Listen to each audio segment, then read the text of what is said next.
Good afternoon, it's John Davis with Laughlin Highlands Farms. This is our first video. I've been told we have to do this content creation thing, and since I'm totally a movie star, I figured I'd give this a try and see what happens. But I guess we're just going to take you along on the chores that we have to do at the end of the day here. It's nothing super special, but it's just a normal runaround and kind of the crazy schedule that we run at the end of the day to get stuff done. And today, it's kind of nice because the sun's actually shining. A lot of times we do this, it's raining or it's snowing or the wind's blowing 50 miles an hour. You just kind of get used to it. It is what it is. But I guess without further ado, come on along and we'll get going here. So I'm convinced at this point that farming is really just moving things from one place to another. I spend most of my time loading up the RTV with stuff that has to be someplace else. So hoses, trash cans, old rugs, the ubiquitous Milwaukee pack out. It's always something. Mineral, there's a mineral container poking around in there. There we go. That's a good old mineral container. That's where we keep our sheet mineral in. And then, of course, we keep the water wagon attached pretty much all the time because we're still in the stage where we have to haul water here. But, you know, it's a nice thing to have. The RTV is an awesome tool, and we got it because it can haul around, I think the towing capacity on it is 1,300 pounds, and that tank there is about 150 gallons. So when you do the math at 8.4 pounds per gallon, that adds up pretty quickly. And the only thing that will really haul it around is this crazy RTV. So, all right, let's jump in. We'll get going. You know, it's again with the stuff theme. I've got everything from tomatoes to fencing tools, fire extinguisher, a shirt. It's just hauling stuff from one place to another. So let's go down and check out the pigs first and see what's going on.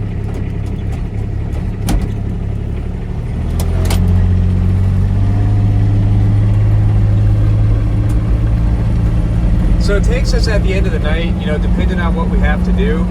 It usually takes us about an hour to an hour and 15 minutes to get through all the chores. And I'll be honest too, some of the chores I really enjoy doing. I enjoy hanging out with the animals and just keeping an eye on them. One of the most, underrated things that I didn't expect about farming is that you really need to go out and be with your animals. That's how you catch a lot of problems that your animals are having, if they've gone lame or if there's something wrong, if somebody's sick. The only way you really know that is if you go out and spend time with them and make sure that they look normal. So this is our pig paddock. We just picked up these guys yesterday, but what we did is we took a shed, obviously, that we also store some feed in. We've got a spot where the piggies go, and they've got a solar-powered fan in there. This is their training pen for the pigs. So you've got poly line, or poly rope, really, at the bottom.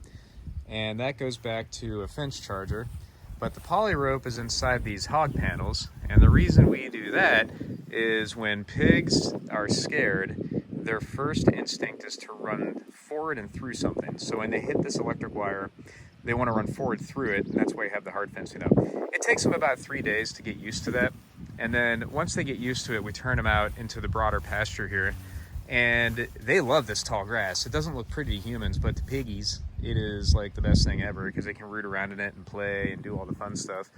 But they've got a fair amount of space here to run. We've only got 5 pigs this year, so we gave them, you know, a pretty good space. We got the fence charger up there, and if you listen, you can hear it clicking.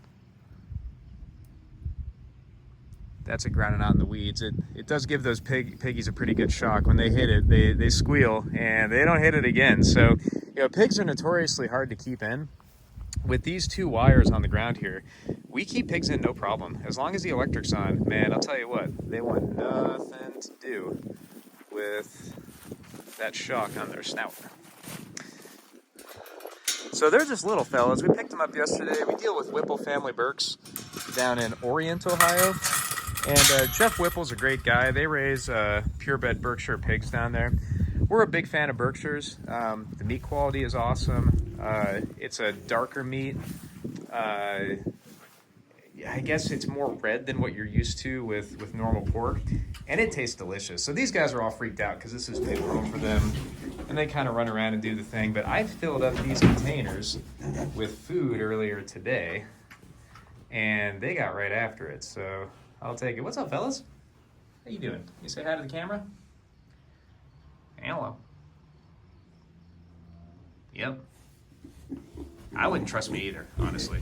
I mean, you know what you guys turn into bacon. Yeah, huh? Yeah, he knows what's up. All right, well, let's get him some feed, and we'll see what happens here. Get in the feed, get in the feed, get in the feed to do, where to put it? Feed, aha. All right. We feed a really high quality feed from Trout Creek out of Greenville. That does not include soy. For about the first week, we keep them on the diet they're used to, which does include soy. It doesn't hurt the final product, but it helps the piggies transition to being in our location. So that's just the thing that we want to do. Doot. All right, come on, pigs.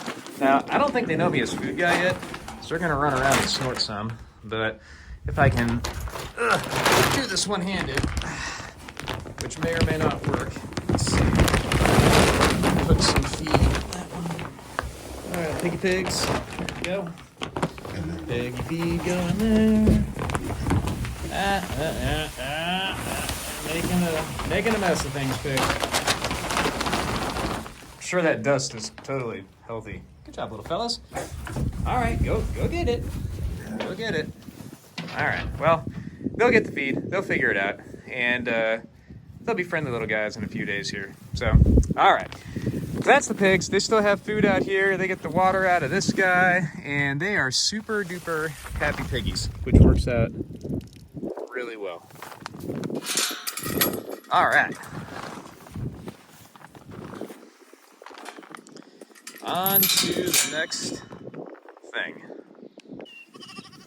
Now, it appears that we've got some sheep that jumped over the fence somehow. Which, yeah, yeah, you did that. Hello, Dodge. He's dodged the ram, and hopefully he's not going to ram me. But all right, so this fence is off. You can see this is what the pasture looks like. Sheep almost get lost in it, and this is what it looks like after they eat it. This is what it looks like before they eat it. So we rotate them twice a day because it's healthy for the sheep, and that's what they like. So let's see if we can get that done for them. All right, sheep. Take down one. Come on, sheep. I know. This is like, come on, Noisies. Come on. There you go. So we do managed intensive grazing where we're putting these sheep on small paddocks where they have a huge impact on the paddock. So we move them constantly so they always get new grass. We manage our grass sward so that they're on healthy, fresh grass every day. And we're not worrying about parasites because they manure and then we move them. And they're getting the best part of the grass when they eat. And this grass is a little bit long, but they're still getting high sugar grass. That is working out really well for them. And everything works great when your reel system isn't messed up. One second. All right, well, water's done. Sheep are happy. The only thing I got to do is cows, and then we'll be good to go. But anyway, thank you for watching. If you want to support us, check out our website, www.LaughlinHighlandsFarms.com. I'll post a link to it too in the description. And of course, like and subscribe. That always helps. I've heard that's what makes things grow on the YouTuber. So like and subscribe, and we'll try to post more content. God bless you all, and thanks for what you do. Have a good night.